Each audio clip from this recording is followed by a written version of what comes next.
Ay, nako. Ang sarap nito. Chicken, corn, nori. Yay! First, prepare muna natin yung mga ingredients. Bali, gagamit tayo ng bell pepper, white onion,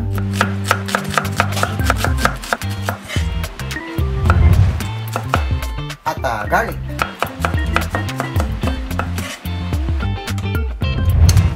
Then, set natin sa medium heat yung kalan. Lagay tayo ng cooking oil.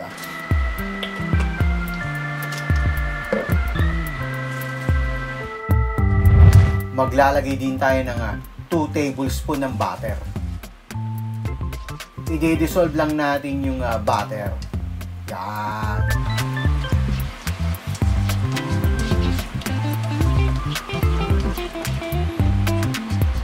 Then, gisa na natin yung mga Ricardo. Lahat. Pagsabay-sabay na natin to. Yung bell pepper, yung onion at garlic. Yan. Pagsama-samahin na natin yan.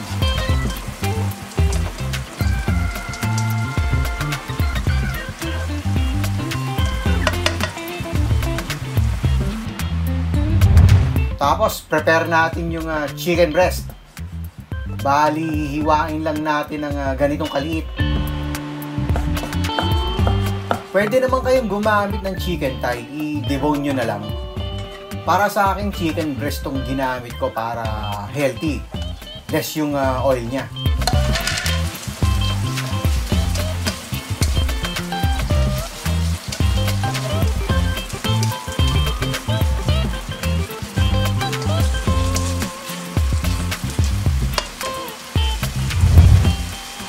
Timplahan natin ng salt and pepper.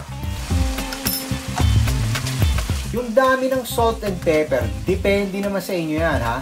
Depende sa panlasa nyo yan. Kung gusto nyo maalat-alat, dagdagan nyo na lang.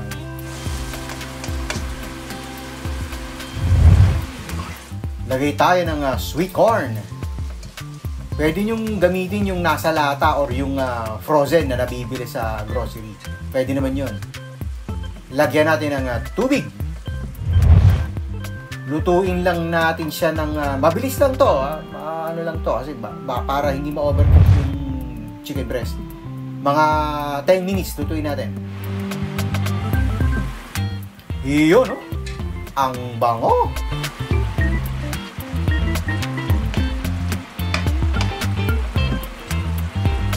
Palaputin natin yung sauce niya. Bali, nag-dissolve lang ako ng flour dito sa tubig. Tapos unti-unti natin ilagay dito sa ating niluto.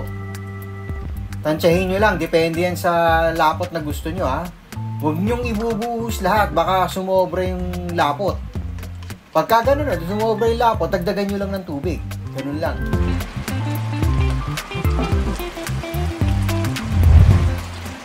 Lagay tayo ng nori.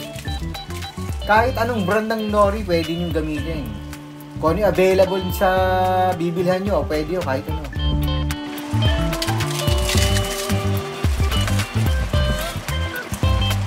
Bali kasi itong nori, magbibigay ito ng kakaibang lasa sa ulam. Kakaiba yung, ano niya, yung alat niya, iba. So, siyempre, para maiba naman, di ba? For a change, kumbaga.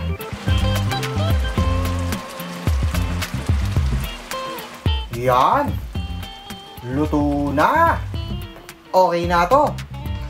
Ang sarap nito. Napakasimple, di ba? At healthy. Chicken, corn, nori.